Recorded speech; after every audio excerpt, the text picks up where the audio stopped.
On this episode of the Layover Live, Daniel Westcott stops by to talk intelligent tracking prevention and how it's driving marketers like me crazy. So how does that make you feel? Not good. Not good at all. Interesting.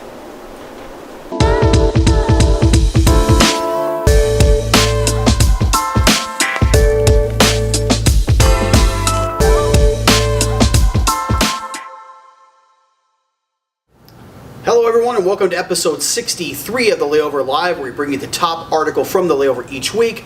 I'm Jason Swick, VP of Digital Marketing, joined by our lead analytics solutions developer, Daniel Westcott. So Daniel, welcome. Thank you. Yeah, I'm happy to have you here. If you're here, we're talking either tracking or we're talking analytics or we're talking both, right? In this case, we're talking about an article that comes to us from Ad Age, which talks about a Safari browser update that came through that's really driving marketers like myself, like Grant behind the camera, and everybody else here crazy, right? And it has to do with ITP2, right? Is like the abbreviation for it, but really it's a way to prevent tracking cookies from working on the open web. So maybe let's talk about intelligent tracking and what this is and what intelligent tracking prevention does and how it affects DMOs. All right. So intelligent tracking prevention really is a pretty big deal for marketers.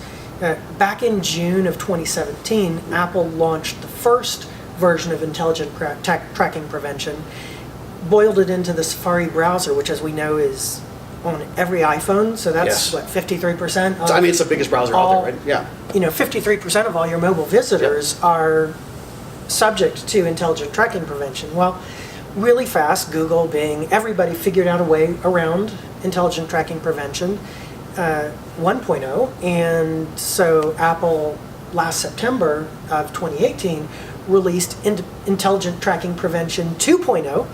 And what it does is it says basically, hey, if you're a third-party pixel and you are storing a third-party cookie on a client's website for purposes of tracking that visitor, well, we're only going to let you store that for 24 hours and then we're going to delete it. Well, that sort of kills remarketing right there. It does. And so it makes it really tough on marketers to do that. Fortunately, there are some things we can do. Which is good to hear, right? Because, and that's maybe one thing we can get into next is really then, are there still ways to be able to record this data so we can still hit those target audiences, especially on these Apple devices, right? Because I know I use Safari. I know a lot of us use Safari here naturally because we're on iPhones a lot of times. We use that as our default browser as well. Are there ways to still do some of this tracking moving forward? There are. Okay. And fortunately, a lot of things are actually really easy. What you have to do is you have to change, you can't use a third-party cookie anymore. You have to use a first-party cookie, which means basically it's a cookie on your domain, not on somebody else's domain. So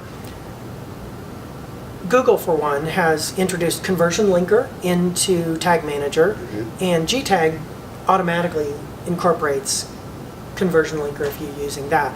GTag is just a stripped down version of Tag Manager in some sense. Okay. So you don't need both.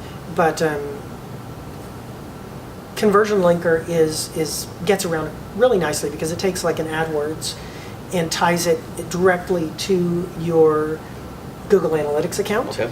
Also, if you link the two, your AdWords and your Google Analytics account, that also produces the same property. So there are several ways around it. Okay, so that's good to know, right? Because as marketers, as you mentioned, remarketing is a really big, important thing that we're doing each and every day. So glad to hear that there are some ways to kind of work around this. Now, that brings, though, into mind what the future looks like, right? As data privacy is becoming more and more important to everyone, we're seeing all the things that we've talked about countless times on the show about what's happening on the Facebook side of the fence. Now we're seeing some of the stuff that Apple's reiterating on with some of these changes. What's the future look like? What's that hold for us? Well, the future is going to be very interesting for us as marketers. I mean, really, in some respects, marketers in general, we did this to ourselves because we didn't necessarily always respect the users. So now somebody like Apple or others, just yesterday, Firefox updated with another way, hey, we're going to block tracking from these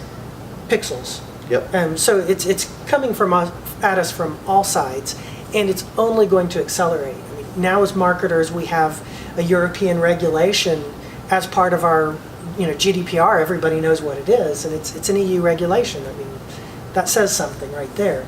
Next year we have to deal with California, and so it's only going to get more and more difficult to do things.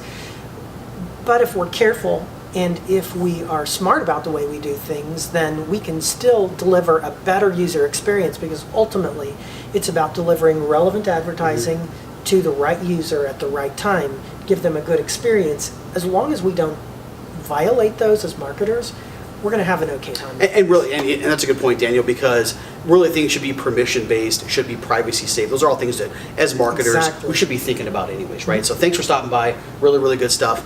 Thank you, everyone, for tuning in each and every week. We'll see you next time, and have a great day.